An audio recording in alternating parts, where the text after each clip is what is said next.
Abalo says the deadline for submission is end of January. He notes they are still discussing what to do with officers who will not submit their courtesy resignations. For a closer look at these changes at the AFP, DND, PNP, we're joined now by political science professor Herman.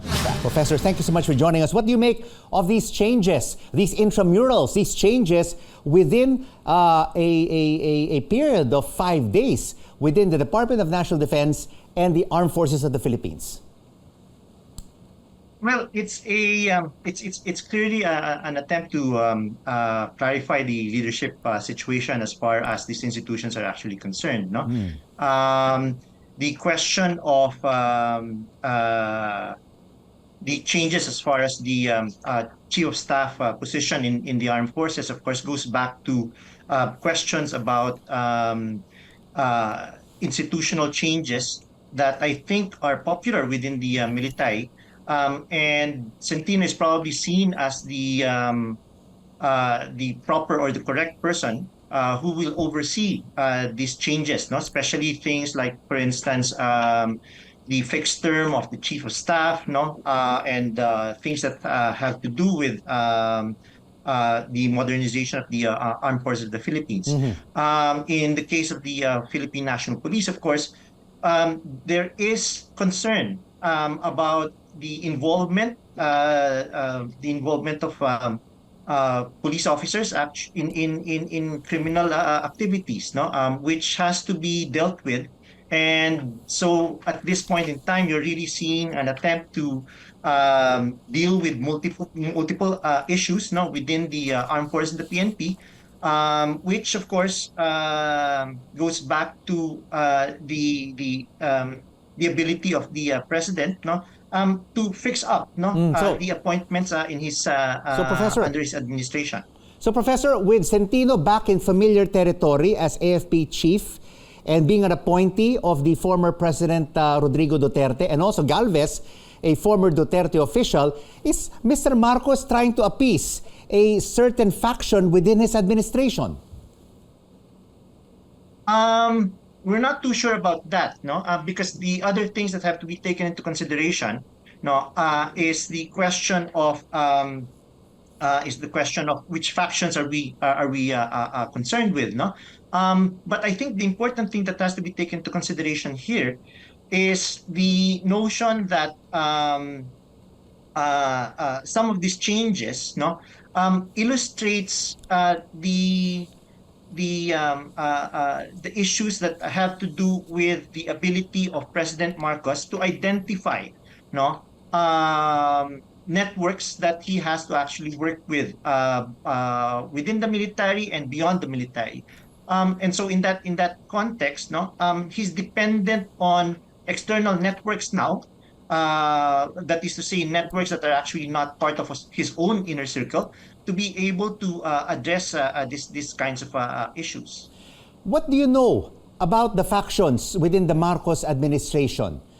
We saw the First Lady coming out in a video with the PSG chief saying that she has nothing to do with all of these appointments within the administration of her husband.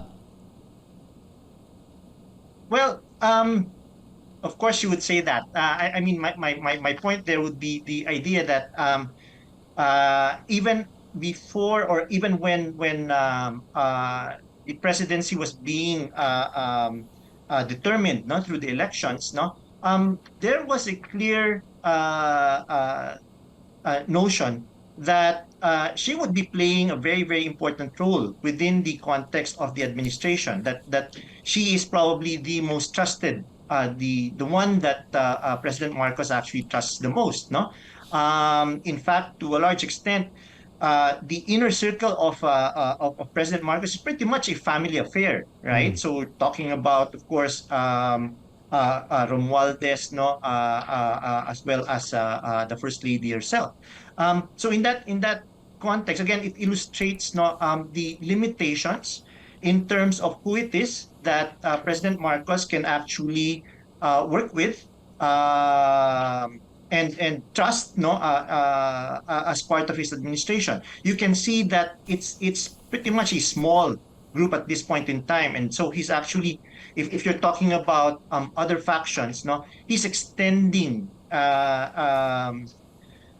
He's trying to go beyond his immediate family in order to be able to address what seems to be a lack of extensiveness, no, in Yeah. terms of who it is that he can actually trust, no, as part of his administration. And Professor, of course, we've seen the armed forces putting up a brave face, putting a united front together with the police and the Department of National Defense. But from your analysis, from within the ranks of the police and the military, is there still a demoralization within the ranks due to the courtesy resignations, the Well, appointment of the new chief of staff, or have they accepted the changes whether they like it or not?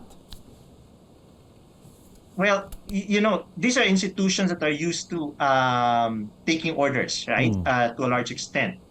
So what is important here is the idea of not so much who's actually being placed in which position, but the issue is the frequency of the changes that are actually taking place now. No, in other words, for instance, the idea of fixing the term of office of the chief of staff of the armed forces, no, as well as some key personalities within the armed forces, is supposed to provide stability, no, and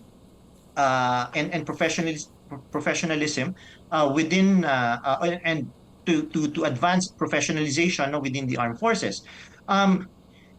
This rigodon that we're actually seeing, Yeah. no, is not really giving us confidence, no, about the kind of stability and trust on the professionalism Yeah. of the armed forces. All right, Because you're so still Professor, talking about who is it that who can be trusted, no, by the president. so Professor, we have about 15 seconds before the end of this interview. Do you still believe? I mean, it's already been 7 months since the start of this Marcos administration. Do you still see more changes within his cabinet, more changes within his administration? Yes or no? Well, there are still some positions that need to be filled up, no. So that's one thing that has to be taken into consideration, no. But again, I can't definitely say that we've seen the last of the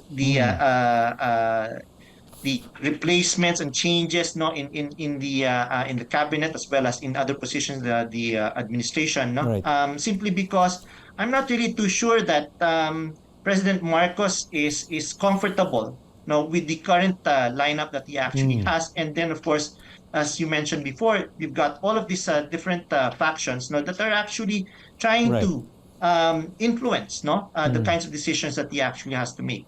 Thank you so much for your insights and for joining us on The Final Word.